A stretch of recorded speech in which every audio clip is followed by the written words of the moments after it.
La Chambre des notaires de la Cour d'appel de Caen dévoile son bilan annuel sur la tendance immobilière. Et la Normandie, comme les autres régions, souffre de la crise de l'immobilier, de l'inflation et de la baisse du pouvoir d'achat.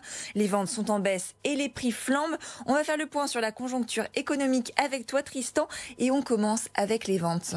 Eh oui, en effet, les volumes de vente annuels sont en nette baisse, que ce soit pour les logements neufs ou anciens. Moins 7% pour le Calvados et moins 19% pour la Manche et l'Orne. En Seine-Maritime et dans l'Eure, ce chiffre tombe à moins 15% pour les ventes de maisons anciennes et moins 30% pour les transactions de terrain et maisons neuves. Alors cette tendance, elle n'est pas nouvelle, elle a débuté avec la crise du Covid et depuis, elle s'accélère. Il y a plusieurs explications à cela. D'un côté, la hausse des taux d'intérêt, pouvoir emprunter à 1% il y a 2 ou 3 ans et aujourd'hui à 4,5%. Forcément, ça n'a pas la même répercussion sur nos portefeuilles. La bonne nouvelle, c'est que cette baisse des ventes, elle est plus contenue en Normandie qu'au niveau national. Conséquence, les conditions d'accès à l'emprunt se durcissent. Dans notre région, c'est le Calvados qui résiste le mieux grâce à son littoral qui continue de séduire les propriétaires. Et Tristan, parallèlement à cette baisse des ventes, le pouvoir d'achat des acquéreurs baisse et les prix flambent notamment dans l'ex-Basse-Normandie.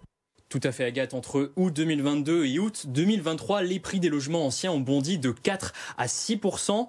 Pour ce qui est du marché du neuf, les prix se sont envolés en moyenne de 7%. Et alors, si on regarde du côté de la Seine-Maritime et de l'Eure, c'est sensiblement la même chose. Acheter un bien ancien vous coûtera entre 3 et 7% plus cher qu'en 2021.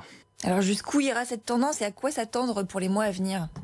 Eh bien, l'horizon devrait peu à peu s'éclaircir. Les taux d'intérêt devraient eux aussi reculer. C'est en tout cas ce que prévoit Frédéric Violo, statisticien immobilier et notaire à Caen. Écoutez-le. Ce qu'on constate aujourd'hui, c'est que fondamentalement, les grands principes, les paradigmes de l'achat immobilier n'ont pas vraiment changé. Les gens ont toujours envie d'acheter un bien. Le problème, c'est qu'ils peuvent pas. Si on resolvabilise les acquéreurs avec des taux qui deviennent un petit peu plus attractifs, ça devrait redonner un petit peu de couleur au marché. Vous l'aurez compris, 2024 s'annonce donc comme une année de transition vers un marché de l'immobilier, on l'espère, plus stable et plus accessible.